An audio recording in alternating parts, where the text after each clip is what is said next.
अच्छा, ये वो जो जो क्वेश्चन जो अभी हम देख रहे हैं, क्वेश्चन हाँ नंबर। सर। जी जी।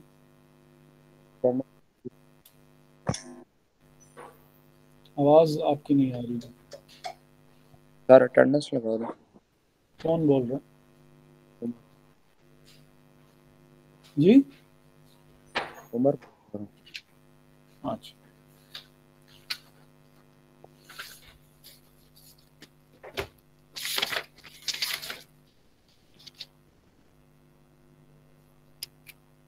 उमर बयान साहब ना? Yes sir. ठीक है। अच्छा, हो गई। रेगन मैन्युफैक्चरिंग है, 31 अगस्त को फायर लगी इसमें, और स्टॉक जो था वो सारा डिस्ट्रॉय हो गया। अब इसमें जनवरी 1 से लेके अगस्त 13 तक जो है वो डाटा हमारे पास अवेलेबल है, वो डेट जिस पे आग लगी थी। अभी जो जनवरी 1 वाला डाटा है ये बेसिकली इसको हम ओपनिंग, ऑब्वियसली साल का शुरू है तो हम इसको ओपनिंग फिगर्स के तौर पे हम इसको ट्रीट करेंगे, और अगस्त वाली जो फिगर्स हैं इसको हम जो है वो क्लोजिंग फिगर्स के तौर पे जो है वो ट्रीट करेंगे। तो इन्वेंट्री दी हुई है, ये 1,28,400 है। ऑब्वियसली अगस्त 13 की वैल्यू जो है वो हमें पता नहीं है कि कितना स्टॉक जो है वो हमारा जला है, वही अभी हमने कैलकुलेट करना है।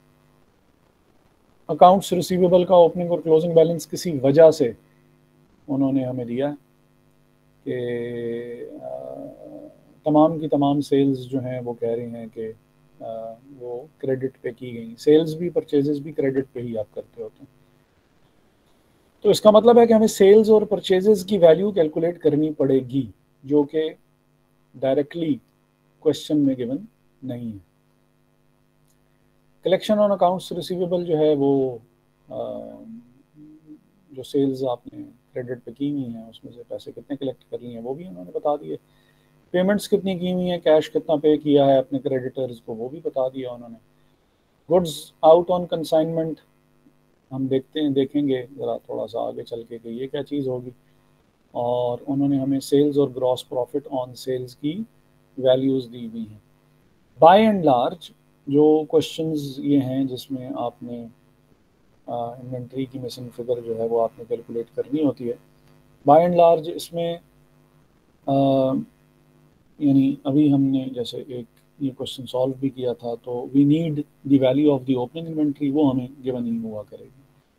परचेजेस की वैल्यू अब वो हमें कैलकुलेट करने के लिए इस सवाल में आमतौर पर ये गिवन हुआ करेगी। इस सवाल में ये कैलकुलेट करनी पड़ेगी, क्रेडिटर्स का अकाउंट बनाना पड़ेगा, और क्रेडिटर्स के अकाउंट बना के वहाँ से हम परचेजेस को कैलकुलेट करेंगे। तो कॉन्सेप्चुअल स्टैंड पॉइंट से ये क्वेश्चन बहुत ज़्यादा अहम है। हारिस, जी हारिस, सर। जी जी सर।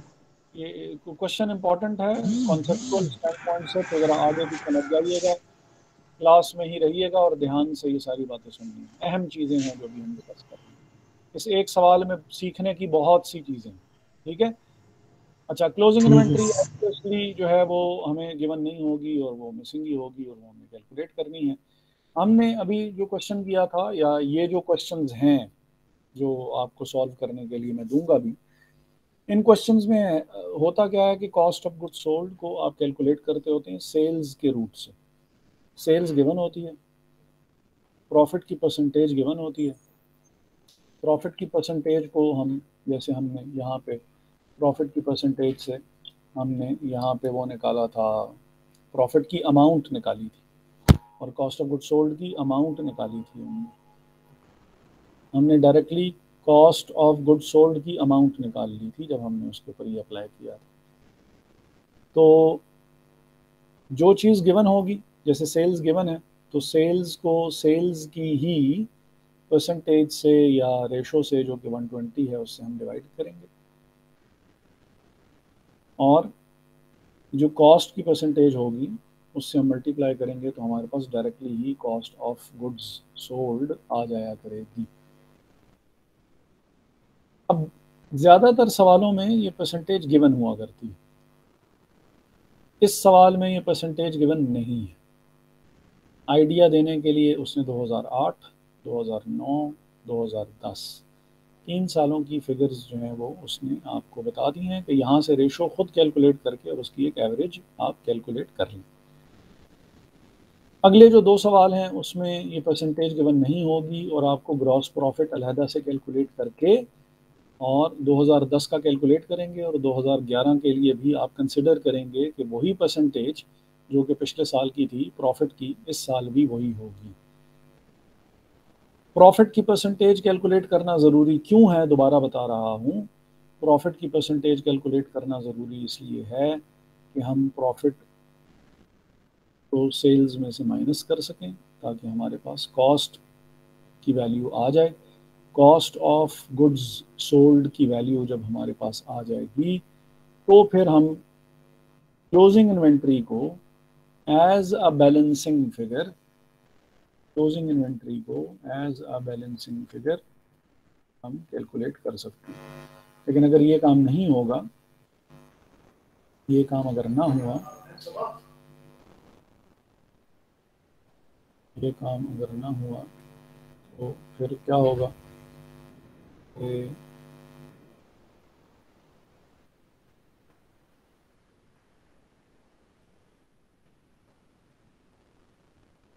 हमारे पास cost of good sold calculate नहीं होने लगी है और कॉस्ट ऑफ गुड सोल्ड अगर हमारे पास कैलकुलेट ना हुई तो फिर हमारे लिए क्लोजिंग स्टॉक कैलकुलेट करना पॉसिबल नहीं रहेगा। ठीक है जी, तो याद रखिएगा कि प्रॉफिट की परसेंटेज गिवन क्यों है, ताकि cost of goods sold calculate कर सकें। सेल्स गिवन होगी, प्रॉफिट अगर हमें पता लग जाए कि सेल्स में प्रॉफिट कितना था तो सेल्स में से प्रॉफिट माइनस कर लेंगे तो कॉस्ट हमें पता लग जाएगी। अगर ये काम नहीं करेंगे तो फिर हमें पता लगना ज़रा मुश्किल। यहाँ तक की कोई बात जो समझ में ना आई हो?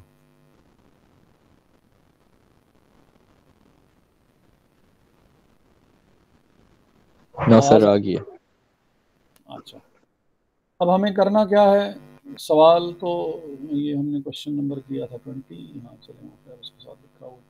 तो हम इस तरह करते हैं कि हम इस क्वेश्चन की भी हम एक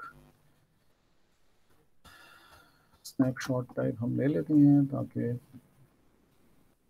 क्वेश्चन हमारे सामने हो। सॉरी, इसको तो हमने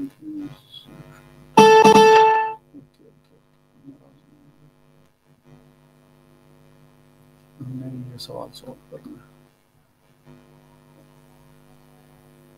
ये सवाल ज़रा बाकी सवालों की बनिस्बत ज़्यादा मुश्किल है, तो ये आपको मैं सॉल्व करवा देता हूँ और बाकी होपफुली आप खुद कर लेंगे।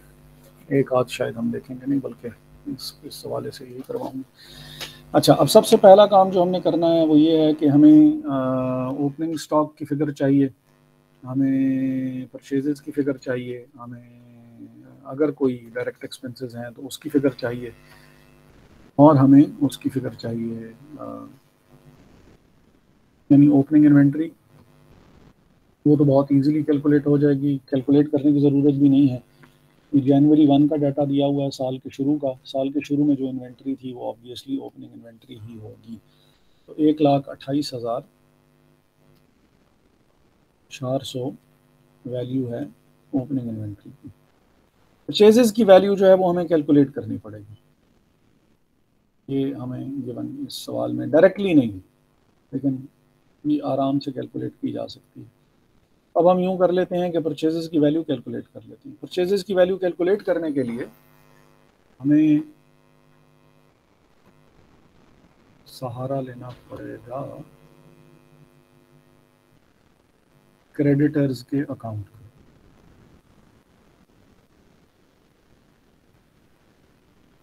ठीक है जी, और क्रेडिटर्स का अकाउंट किस तरह बनता है? हारिस जी सर, जी जी जी क्लास में ही हो? जी जी इधर ही हूँ। ठीक है, अकाउंट्स पेबल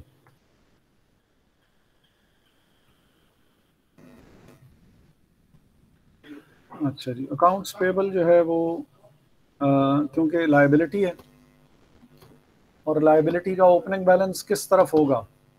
मुनीब, मुनीब, मुनीब,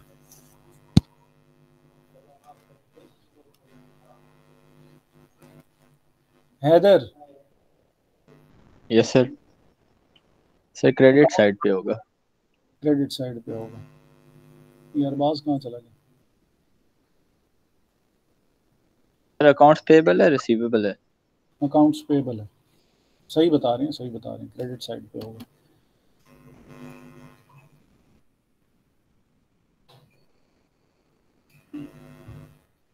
तो भाई इनको बुलाएं, बड़ी इंपॉर्टेंट बातें हो रही हैं, इनको बुला सर लें। बड़ी बातें हो रही इनकी नींदें नहीं। हैं। इनकी नींदें उड़ेंगी जब पेपर आएंगे इस दफ़ा, फिर मैं इनकी टिका के नींदें उड़वाऊंगा फिर।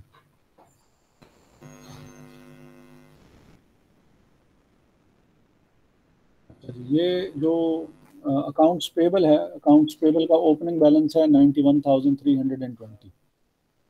तो 91,320 हम यहाँ लिख लेंगे जो इसका ओपनिंग बैलेंस है। और ये बहुत इंपॉर्टेंट बातें हैं इसमें। किसी भी लायबिलिटी का ओपनिंग बैलेंस उस साइड पे होता है जिस साइड पे नॉर्मल ओपनिंग बैलेंस, जिस साइड पे वो अकाउंटिंग इक्वेशन में पाया जाता है। अकाउंटिंग इक्वेशन में क्योंकि लायबिलिटीज क्रेडिट साइड पे या राइट साइड पे होती हैं, तो इनका भी नॉर्मल ओपनिंग बैलेंस जो होगा वो क्रेडिट साइड या right side of the account ही होगा। अब ये ज़रूरी बातें हैं जो कि पता होनी चाहिए। रिकॉर्डिंग से मसला उसका हल नहीं होने लगा है कि बाद में हम इसकी रिकॉर्डिंग जो है वो सुन लेंगे तो हमें समझ में आ जाएगी। ये टॉपिक मैंने मेजॉरिटी इसके अंदर जो चीज़ें हैं वो मैंने आज बता के और इसको मैंने क्लोज करना है, और उसके बाद ये आपने ही सॉल्व करने होंगे क्वेश्चन इसके। और ये नवाब सारे जो है गायब हुए हैं। पेमेंट्स टू सप्लायर्स जो हैं वो 4,63,800 हैं। 4,63,800। तो जब आप क्रेडिटर्स को पेमेंट करेंगे तो अलिशबा बताएंगी कि वो अकाउंट के किस साइड पे आएगी वो अमाउंट। जब आप लायबिलिटीज़ को पे कर देते हैं तो वो अमाउंट किस तरफ आती है? Debit side. डेबिट साइड पे आएगी, क्योंकि लायबिलिटीज़ डिक्रीज कर रही हैं। लायबिलिटीज़ जब डिक्रीज करती हैं तो उसको हम डेबिट साइड पे रिकॉर्ड करते होते हैं। तो हमारे पास जो यार इससे बेहतर ये है कि मैं इधर से ही देख लूँ। जो वैल्यू है अकाउंट्स पेबल की पेमेंट की वो 4,63,800 है। तो 4,63,800 डेबिट साइड पे अमाउंट आ जाएगी। और जो हमारे पास बैलेंस है अकाउंट्स पेबल का क्लोजिंग वो 1,05,600 है। तो क्लोजिंग बैलेंस ओपनिंग बैलेंस की ऑपोजिट साइड पे आएगा। हम इसको balance carried down, closing balance या बैलेंस कैरेट डाउन कहते हैं। और वैल्यू जो है उसकी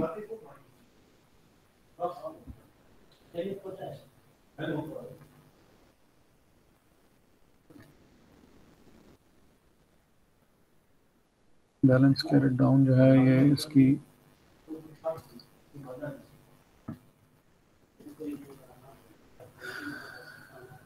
1,05,600।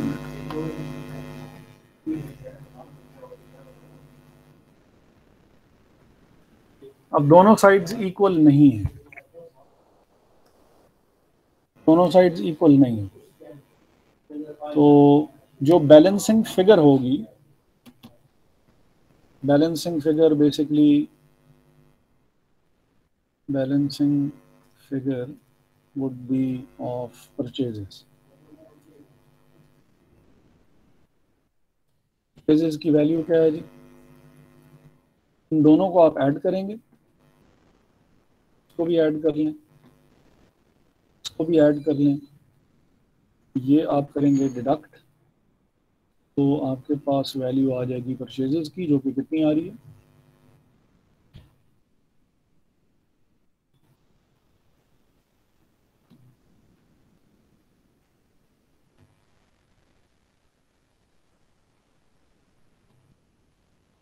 जी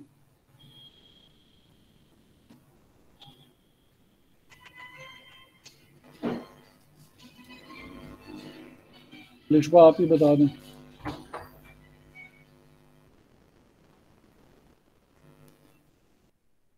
Sir, 47,800.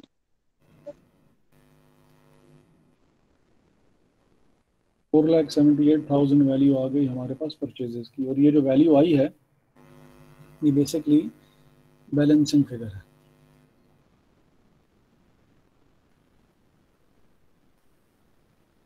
ठीक है जी। बैलेंसिंग फिगर का क्या मतलब है? हारिस,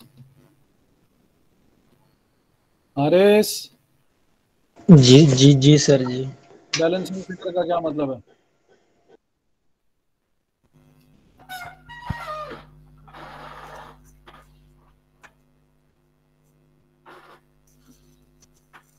इसमें सर हम ये कॉस्ट ऑफ गुड्स सोल्ड निकालते हैं। जानू, बैलेंसिंग फिगर का मतलब ये है कि ये डायरेक्टली फिगर कहीं सवाल में गिवन नहीं थी, ये हमने खुद निकाली है। और खुद कैसे निकाली है? इन दोनों को ऐड करके ये माइनस किया, तो जो फिगर बच गई वो हमने कहा कि वो परचेजेस की है। सर ये 47,880 है सर, 8,080।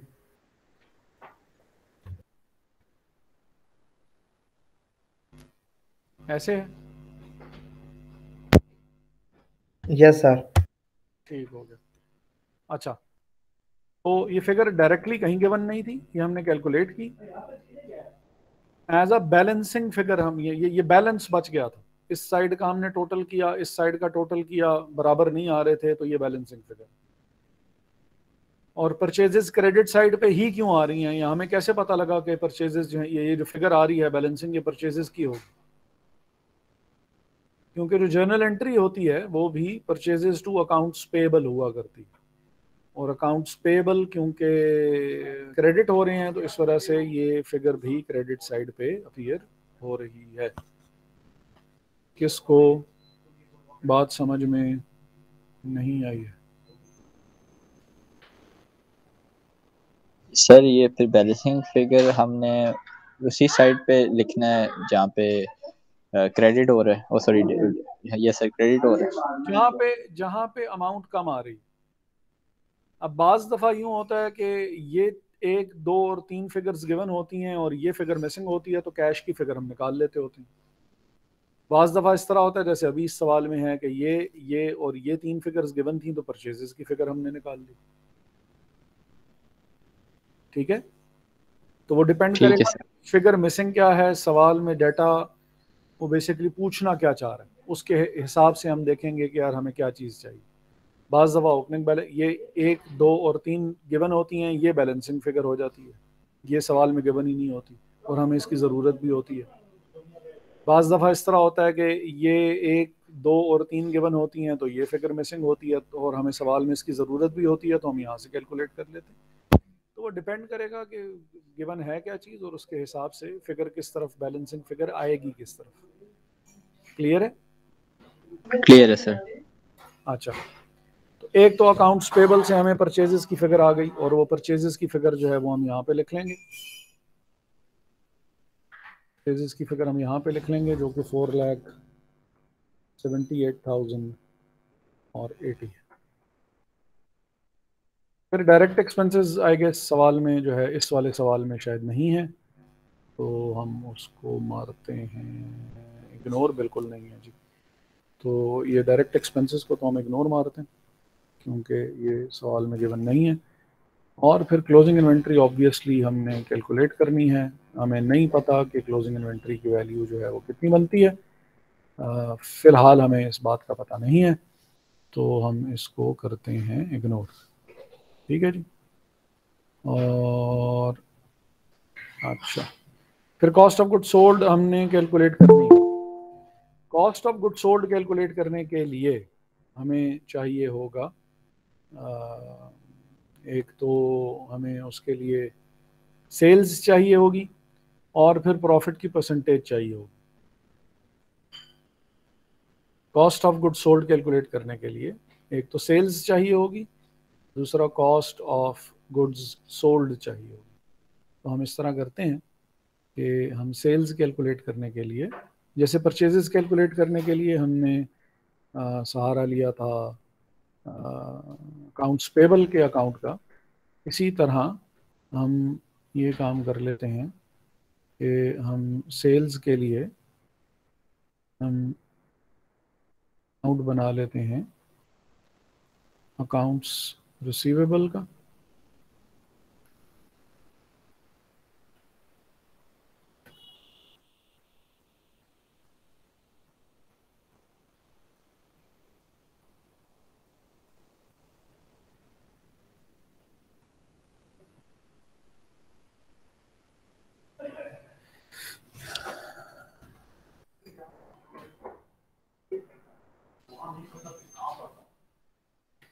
प्रभास किधर चला गया? पता नहीं सर।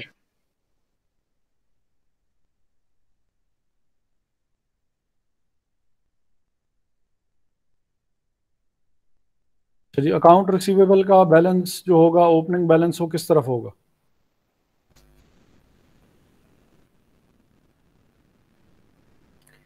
ये बताएंगी आयजा सदीक।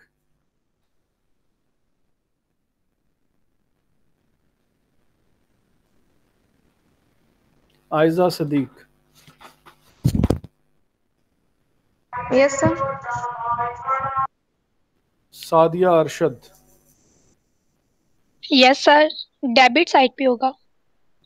डेबिट साइड पे होगा, क्योंकि जैसे लाइबिलिटीज़ का opening, normal opening balance credit side पे था, क्योंकि वो अकाउंटिंग इक्वेशन में क्रेडिट साइड पे पाए जाते हैं। इसी तरह एसेट्स का normal opening balance debit side पे होगा, क्योंकि वो अकाउंटिंग इक्वेशन में भी डेबिट साइड पे पाए जाते हैं। तो बैलेंस ब्रॉड डाउन जो है, बैलेंस ब्रॉड डाउन जो है अकाउंट्स रिसीवेबल का, वो 1 लाख और 52,640 है। तो इसको हम 1,52,640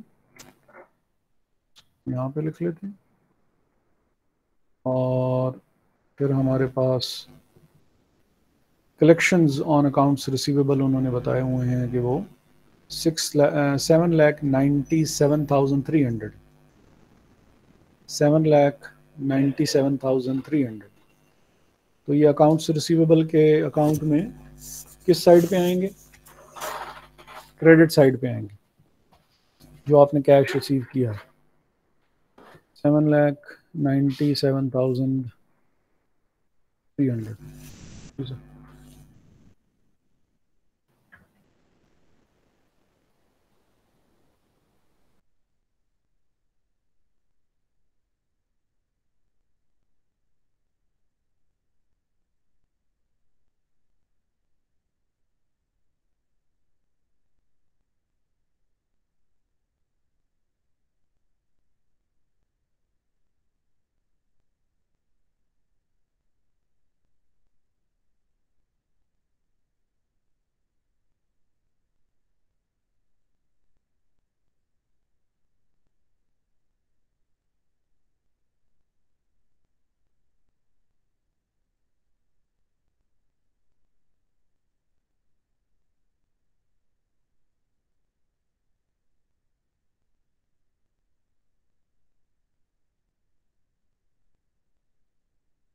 सर आपकी आवाज़ नहीं आ रही।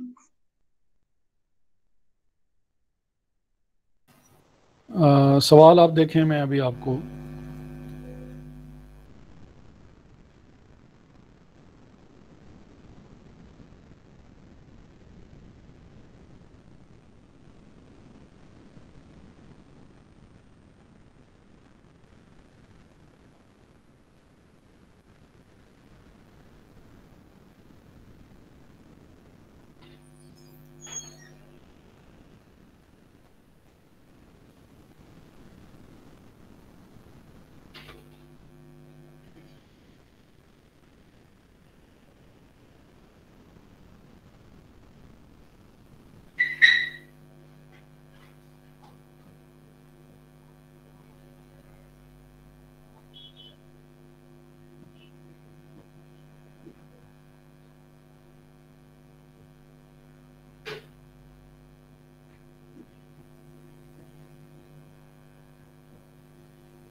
ठीक है।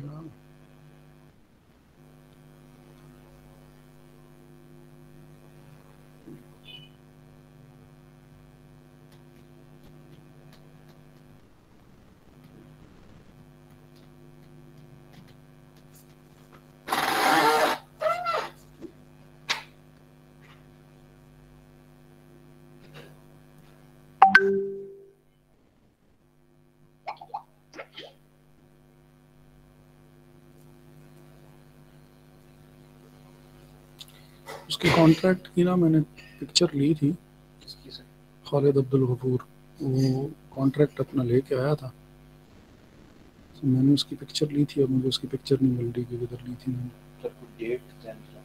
कोई पता नहीं, आपको मेरा पता ही है कि हमारे पास आज है 28 सितंबर को स्टार्ट हुआ है हमारा। नहीं, वो बीच में लेके आया था, उससे मैंने कहा था, मांगा था ना मैंने कहा यार मेरे पास वो नहीं है, वो लेके आया था, मैंने उसकी पिक्चर ली थी। अब वो मेरे पास पता नहीं किधर चली गई। ये विकास भाई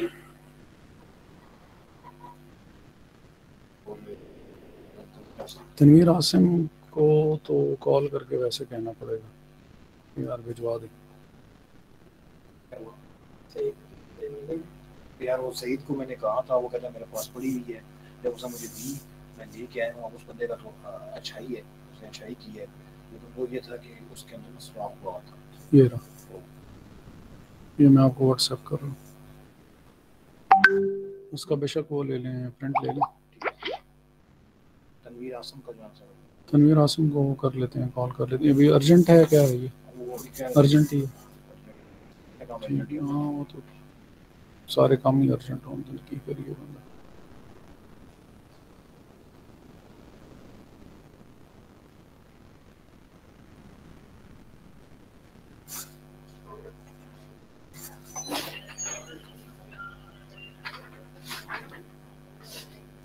अस्सलाम वालेकुम सर। वालेकुम अस्सलाम सर, क्या हाल है? ज़्यादा बिजी तो नहीं थे सर? अच्छा, चाय ड्यू रहती है सर हमारी अभी तक।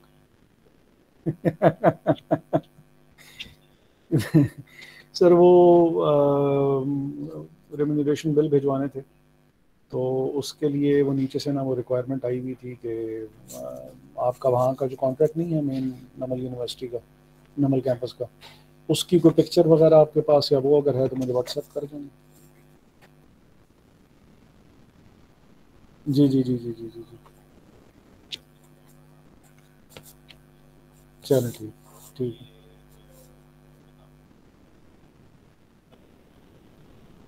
नहीं बस वो अगर कॉन्ट्रैक्ट की एक अगर पिक्चर मिल जाए तो ज़बरदस्त हो जाएगा। ठीक है सर, ओके ओके, अल्लाह हाफ़िज़। हाँ वो भिजवाते हैं फिर मैं। ठीक है, मोस्ट वेलकम सर। अच्छा, कैश क्रेडिट साइड पे क्यों आया, अलिशबा बताएंगी? अलिशबा, सारी क्लास का बेड़ा गर्क हो जाता है।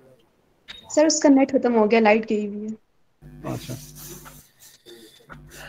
कैश को डेबिट करके, क्योंकि पैसे आपके पास आ रहे हैं, जब आप अपने डेटर्स से पैसे वसूल कर रहे हैं तो कैश डेबिट हो जाएगा और अकाउंट्स रिसीवेबल क्रेडिट हो जाएंगे।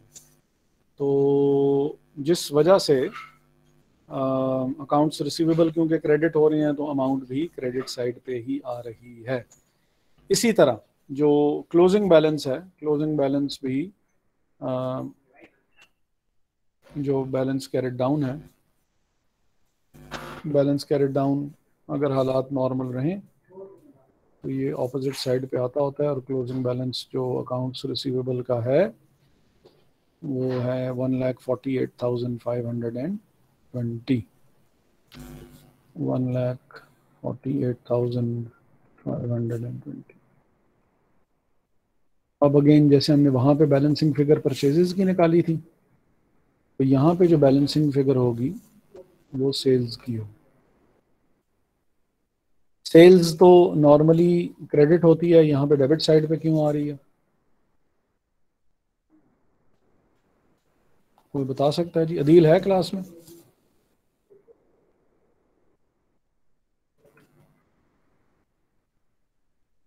अदील नहीं है क्लास में। बैलेंसिंग फिगर ये दोनों ऐड हो जाएंगे और इसको आप करेंगे माइनस, आपके पास सेल्स की फिगर आ जाएगी जो कि कितनी आ रही है,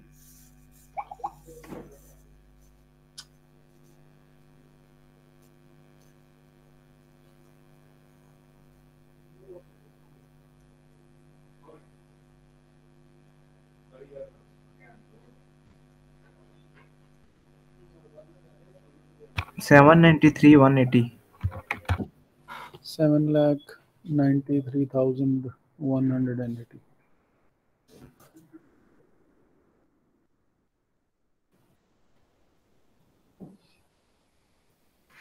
और ये हमारे पास बैलेंसिंग फिगर थी। अच्छा, अब हमें चाहिए होती है फिगर जब हमने cost of good sold calculate करनी होती है। Cost of good sold calculate करने के लिए एक फिगर हमें चाहिए होती है सेल्स की, वो हमने कैलकुलेट कर ली। एक हमें फिगर चाहिए होती है प्रॉफिट की परसेंटेज की। अब वो प्रॉफिट की परसेंटेज कैलकुलेट करने के लिए ये हमें 3 साल का उन्होंने वो बताई हुई है, ग्रॉस प्रॉफिट ऑन सेल्स बताया हुआ है और सेल्स बताया हुआ है। तो हमारे पास जो ग्रॉस प्रॉफिट रेशो बनेगी, जैसे ये अभी 20% दी हुई थी इस वाले सवाल में, इसमें तो सवाल में तो दे दी उसने, इस वाले सवाल में दे दी उसने रेशो, इस वाले सवाल में उसने दे दी रेशो, इस वाले सवाल में भी रेशो बता दी है। इस सवाल में भी नहीं बताई, 16 में भी नहीं बताई, 15 में भी नहीं बताई, 14 में भी नहीं बताई। अगर रेशो खुद से कैलकुलेट करनी हो तो रेशो हम कैलकुलेट, ये जो परसेंटेज है प्रॉफिट की, परसेंटेज प्रॉफिट की अगर हमने कैलकुलेट करनी हो तो वो परसेंटेज प्रॉफिट की हम कैसे कैलकुलेट करते हैं, तो उसके लिए यहाँ पे भी लिख देता हूँ, वहाँ पे भी लिख देता हूँ। जो ग्रॉस प्रॉफिट की परसेंटेज है इसको हम प्यार से जीपी परसेंटेज कहते हैं। GP is gross profit, gross profit percentage is equal to sales divided by, sorry, gross profit divided by sales multiplied by 100. Gross profit divided by sales multiplied by 100.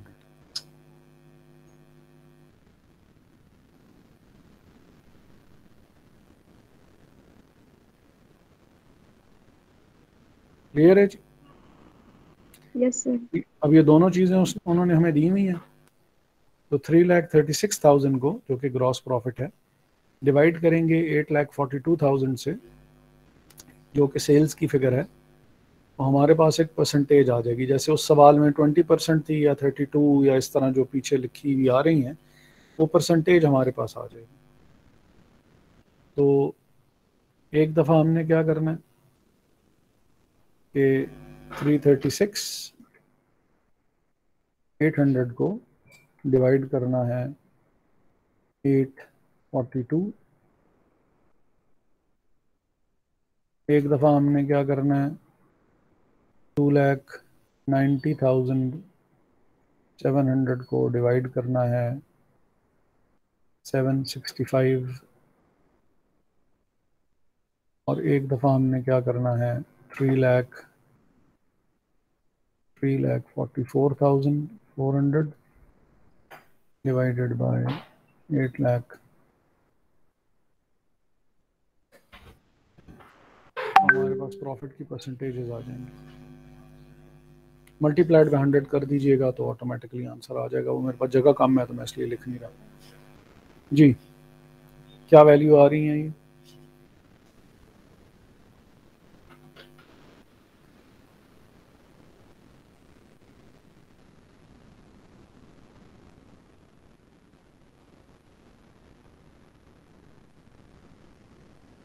ये 40% आ रही है,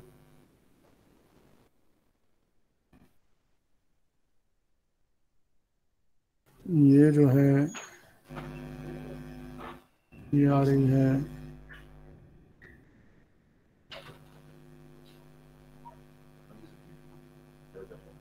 सर क्लास, ये हाँ जी 38% है ये। 38% आ रही है सर। जी जी sir, खैर खैर जय जो जो हुक्म बताएं।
अच्छा, क्योंकि अब ये हमारे पास 3 सालों की फिगर है और हम इसकी ले लेते हैं एवरेज। तो एवरेज जो प्रॉफिट की परसेंटेज हमारे पास आएगी वो 40 प्लस 38 प्लस 42 डिवाइडेड बाय 3, तो ये हमारे पास आ जाएगी 40%।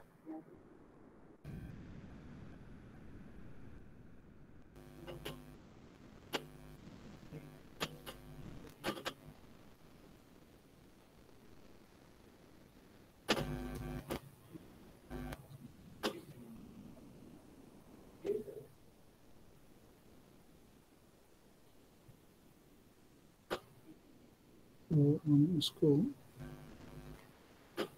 यहाँ पे हम कर देते हैं पोस्ट।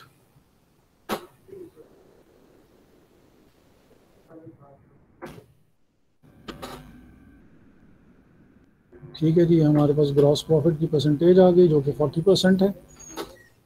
अब हम क्या करते हैं कि sales is equal to cost plus profit. Sales इस दफ़ा हमारे पास होंगी 120 नहीं होंगी, 100 होंगी, क्योंकि प्रॉफिट हमने सेल्स की परसेंटेज सेल्स के अकॉर्डिंगली लिया है। लास्ट टाइम जो था वो कॉस्ट के अकॉर्डिंगली लिया था, तो उस वक्त हमने कॉस्ट को कंसिडर किया था 100 के तौर पे, क्योंकि प्रॉफिट कॉस्ट पे डिपेंड कर रहा था। इस दफ़ा जो है वो प्रॉफिट सेल्स पे डिपेंड कर रहा है, क्योंकि हमने सेल्स की परसेंटेज ली है। जितनी दफ़ा भी ली है वो सेल्स की परसेंटेज ली है। अगर सेल्स जो है वो 100 है और प्रॉफिट 40 है, तो इसका मतलब है कि कॉस्ट फिर 60 होगी। अब बहरहाल हम यूँ करेंगे जैसे हमने लास्ट टाइम सेल्स की फिगर को 120 से डिवाइड किया था और 100 से मल्टीप्लाई किया था। इस दफ़ा जो है वो जो सेल्स की फिगर आपके पास आ रही है वो कितनी है, 7,93,180। तो 7,93,180 को डिवाइड करेंगे आप 100 से और मल्टीप्लाई करेंगे 60 से, आपके पास कॉस्ट ऑफ गुड्स सोल्ड आ जाएगी, जो कि कितनी आ रही है?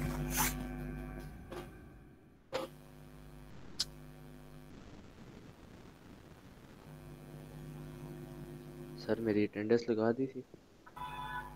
कौन बोल रहे हो जी? सुबह मेरा ख्याल है लगा दी थी। बीच में लाइट चली गई थी, पैकेज नहीं था तो अभी।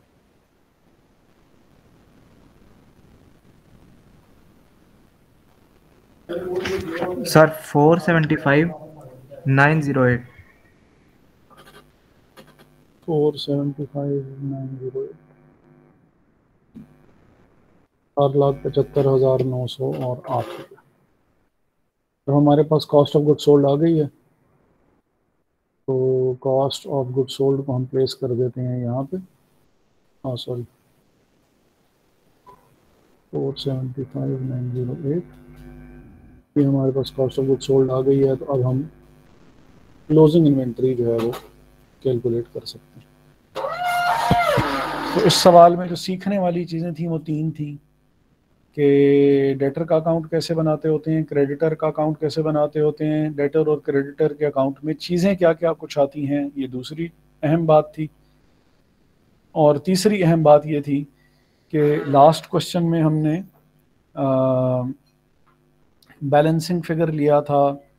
हमने सॉरी लास्ट उसमें क्योंकि प्रॉफिट कॉस्ट की परसेंटेज था, हमने 120 लिया था और उसको सेल्स को, जबकि इस दफ़ा जो प्रॉफिट है वो परसेंटेज है सेल्स की, क्योंकि हमने सेल्स के हिसाब से ही उसको कैलकुलेट किया है। तो इस दफ़ा हमने सेल्स को 100 लिया।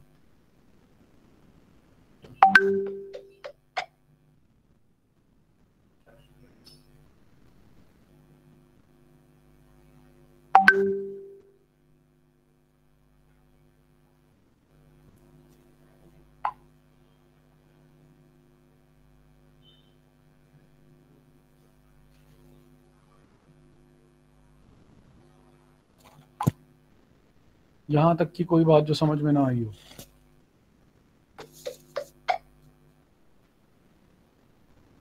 सर आ गई है। ठीक है जी।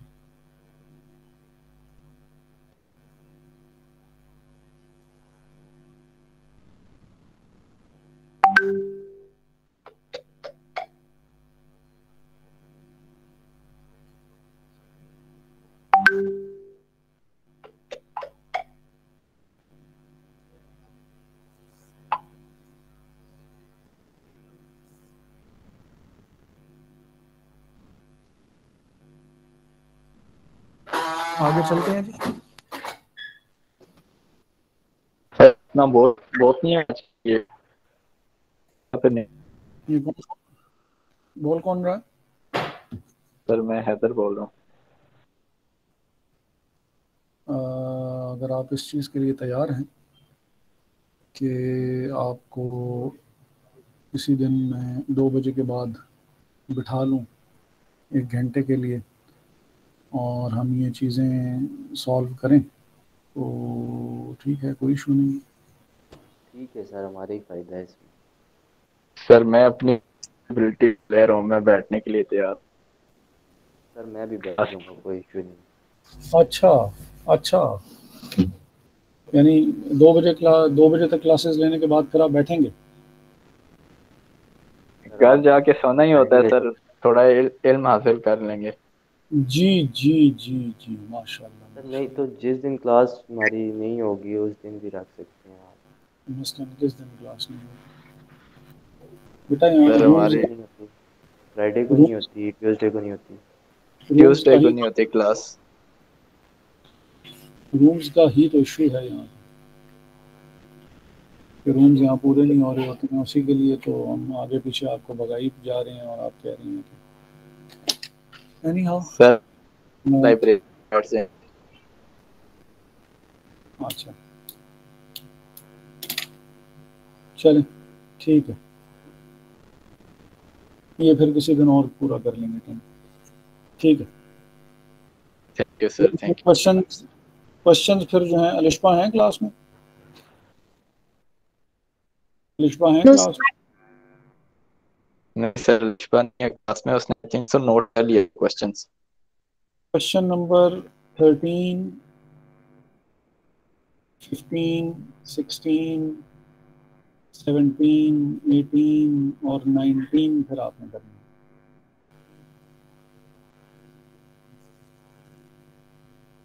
ठीक है, okay, sir.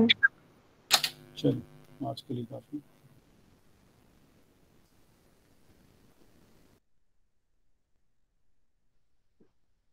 थर्टीन, 16, 17, 18, 19 यही थे ना? 13 से 19 तक। क्लास एंड हो गई है? जी एंड हो गई है। तो लेट आया हूं मैं। सही टाइम पे आया, लेट किधर आया? क्या दिया सर ने असाइनमेंट, क्या थोड़ी दिया? देर और पहले आ जाता है। क्वेश्चन 13 से लेकर क्वेश्चन 19 तक सवाल करने हैं। वो भी दिए यार, 13, 31 ये सारे भी दिए सर ने। वो पता नहीं अब होंगे यानी, बरल अभी सर ने तो 13 से लेकर 19 तक चल कराए हैं। ठीक, ठीक है। ओके जनी, अल्लाह हाफिज।